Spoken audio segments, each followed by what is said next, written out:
বড় পীর আব্দুল কাদের জিলানী মাহবুবে সুবহানী কুতুবে রব্বানী রাস্তা দিয়া চলতেছেন, একটা কুকুর সামনে দাঁড়ায় গেল।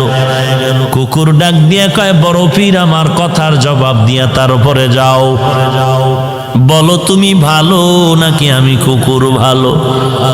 বড় পীর চিন্তায় পড়ে গেলেন, যদি বলি কুকুর তুই ভালো আমি খারাপ, আল্লাহর কোরআনের আয়াতের উল্টা হবে, কারণ বনি আদম হলো শ্রেষ্ঠ। যদি বলি তুই খারাপ আমি ভালো, তো অহংকারী আসিয়া যাবে। আর যদি বলি আমি খারাপ তুই ভালো, তো কোরআনের আয়াতের উল্টা হয়ে যাবে। এখন আমি খারাপও বলতে পারি না, ভালো বলতে পারি না। আল্লাহর ওলি বান্দা মুরাকাবায় ঢুকলেন, আল্লাহ জবাব দিয়া দিলেন। এই জবাব পাইয়া ডাক দিয়া কয়, কুকুর কবরে যাওয়ার আগে আমি তোকে বলতে পারবো না আমি ভালো নাকি আমি খারাপ, কারণ আমাকে সবাই বড় পীর বলে ডাক দেয়, কিন্তু মরণের পরে আমার সামনে কিছু যাবে না। আমার 3টা পাতলা কাপড় আমার আসল বিছানা হবে। ওই অন্ধকার কবর 3.5 হাত মাটির ঘর হবে। ওই কবরে যাওয়ার পরে সাথী নাই, বাতি নাই। আল্লাহ পাকের 2 জন ফেরেশতা প্রশ্ন করার জন্য আসবে।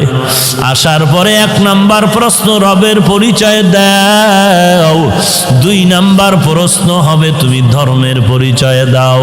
3 নাম্বার প্রশ্ন হবে তুমি রহমাতুল লিল আলামিনের পরিচয় দাও।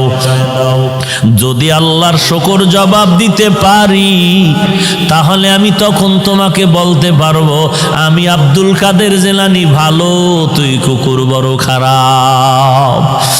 আর যদি এই প্রশ্নের জবাব দিতে না পারি,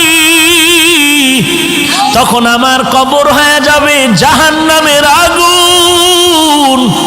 1টা নয়, 2টা নয়, 70 থেকে 99টা সাপ কবর ভরে যাবে। 2 পার্শ্বের মাটির চাপ। তখন আমি জবাব দিয়া বলতে পারবো কুকুর তুই ভালো, আমি মানুষেও ভালো হতে পারলাম না, কারণ আমার কবরের মধ্যে আগুন জ্বলে, আমার আযাব হচ্ছে, তোর কোনো আযাব নাই। আমি কবরে যাওয়ার আগে তোকে জবাব দিতে। জিলানী ডাক দিয়া কয়, ও দুনিয়ার মানুষ, মরণের আগে কবরে গিয়া নাজাত না পাওয়ার আগ পর্যন্ত নিজেকে ভালো মনে করার উপায় নাই। আমারে মাওলানা না বললে মনে কষ্ট পাই, আমারে আন্তর্জাতিক মুফাসসির না বললে কষ্ট পাই, আমাকে হাজী সাহেব না বললে কষ্ট পাই, আমাকে খতিব সাহেব না বললে বড় কষ্ট পাই। আমি প্রিন্সিপাল, আমি মুফতি সাহেব, আমি মুহাদ্দিস, এটা দাবি করে কত গর্ববোধ করি, কত অহংকার। কিন্তু কবরে গিয়া যদি নাজাত না পাই, আমার মাওলানাগিরি মুফতিগিরি টাইটেলে আমার কোনো কাজ আসবে না। আর আমার টাইটেল লাগবে না যদি কবরে গিয়া আমলের কারণে আল্লাহ মাফ করে দেয়। আমি মাওলানা হওয়ারও দরকার নাই, মুফাসসির মুহাদ্দিস হওয়ারও দরকার নাই। আমার মতো ভালো জমিনে দুনিয়ায় আর কেউ হতে পারবে না। এরে নবীর উম্মতের দল, দিল্লি শাহী জামে মসজিদের মধ্যে খতিব হলেন শাহ ওলিউল্লাহ মুহাদ্দিসে দেহলভী রহমাতুল্লাহ আলাই। জুমার নামাজের খুতবায় যখন দাঁড়ায়, রুমাল দিয়া চেহারাটা ঢাকিয়া দাঁড়ায়। একজন দাঁড়ায় বলে, হযরত আপনি চেহারা ঢাকিয়া খুতবা পড়েন, কারণটা কি? আল্লাহর ওলি বলে, বাবা আগামী জুমায় তুমি জবাব নিতে আসবা।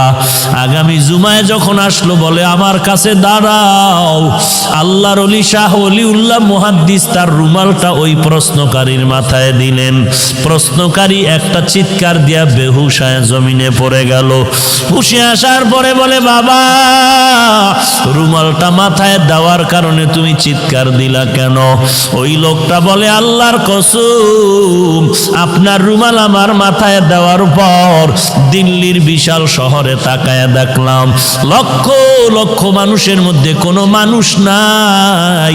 মাঝে মাঝে 2-1টা মানুষ দেখা যায়, আর বেশিরভাগ দেখা যায় কুকুর আর বানরের সুরাতে। गर्भ सूरत आदमी इंसाबुदे अहमदबू जहलो हामिक साबुदे आदमीरा आदमीयत लाजिमस्त उदेरा गर्बुना बाशुद ही जमास्त। গোটা দুনিয়াটা শাসন করেছেন দুইজন, শোষণ করেছে দুইজন। একজন শাসনকর্তা সুলাইমান পয়গম্বর, আর একজন শাসন করেছিলেন বাদশাহ যুলকারনাইন।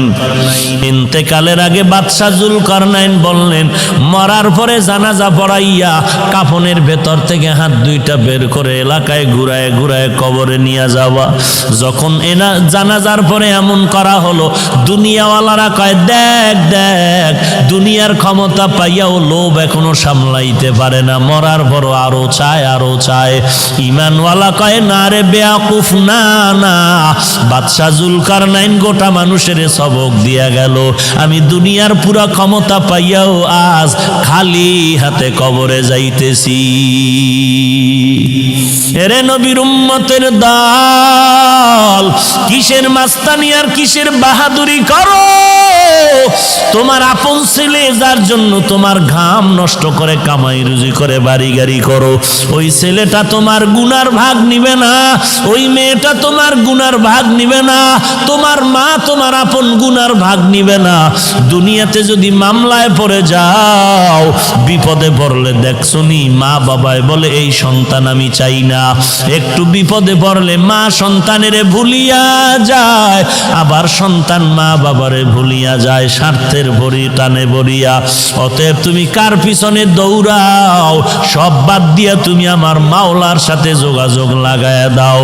আল্লাহকে ডাক দিয়া বলো, হে মালিক, দুনিয়াতে এই 70 বছর 60 বছর 40 বছর হায়াতে আমার প্রত্যেকটা সেকেন্ড আমি আমার দুনিয়ার লাইনে ব্যয় করলাম, বন্ধুর লাইনে ব্যয় করলাম, আমার খেলার মাঠের বন্ধুর পিছনে আড্ডা দিয়া সময় নষ্ট করলাম, লেখাপড়ার মাঠে আমার ছাত্র ভাই বোনের পেছনে সময় দিলাম, কর্মজীবনে আবার আমি টাকার পেছনে সময় দিলাম, আজান কানে আসছে মসজিদে যাই নাই, আলেম ওলামার মাইকির বয়ান আসছে বয়ানে যাই নাই, আল্লাহওয়ালারা ডাকছে আসো, মুয়াজ্জিন ডাকছে আসো, যাই নাই। ও আল্লাহ, সব জিন্দেগি বরবাদ করে ফেললাম। চোখ দুইটা বন্ধ করে তাকায় দেখি আমার আমল নামায় ভালো একটা নেক আমল নাই। ওরে বান্দা, আল্লাহ যদি জিজ্ঞাসা করে এমন একটা ওসিলা পেশ করো। আইয়ুব নবী এত বিছানায় অসুস্থ, সবাই পোকা পড়ার কারণে দুর্গন্ধে এলাকা ছাড়িয়া সবাই চলে যায়। আইয়ুব নবী এখন কাঁদতেছে, আল্লাহ সবাই আমারে ছাড়িয়া যায়, তুমি আমারে ছাড়িয়া দিও না রে আল্লাহ। এই কান্নার মধ্যে তাকায় দেখে অনেক বিবি তার ছিল, কয়েকজন বিবি আইসা বলে আমাদের তালাক দেন, আমরাও চলে যাব। আইয়ুব নবী কান্না করে বলে, বিবিরা যাও যাও, আমার জন্য আমার আল্লাহ হলেন যথেষ্ট। এইবার আইয়ুব নবী ভাঙ্গা দিল নিয়ে কান্না করে বলে, ও মালিক, আমার আদরের আপন বিবিরা পর্যন্ত আমাকে ছাড়িয়া সবাই চলিয়া যাইতেছে, তুমি আমাকে ফালাইয়া দিও না, মেহেরবানি করে তুমি আমাকে কবুল করিয়া নিও।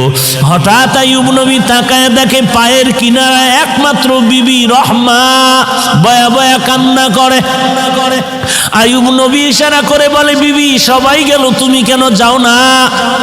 ইউসুফ নবীর কন্যা রহিমা, কিন্তু আসল নাম রহমা, তুমি যাও। বলে, না না, আমাকে যেতে বলবেন না পয়গম্বর।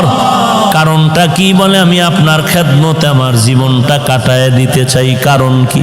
বলে, হাসরের ময়দান তো বড় কঠিন, একটা নেকের টানে মা বাবায় জাহান্নামে যাবে, ছেলে মেয়েরা জান্নাতে যাবে।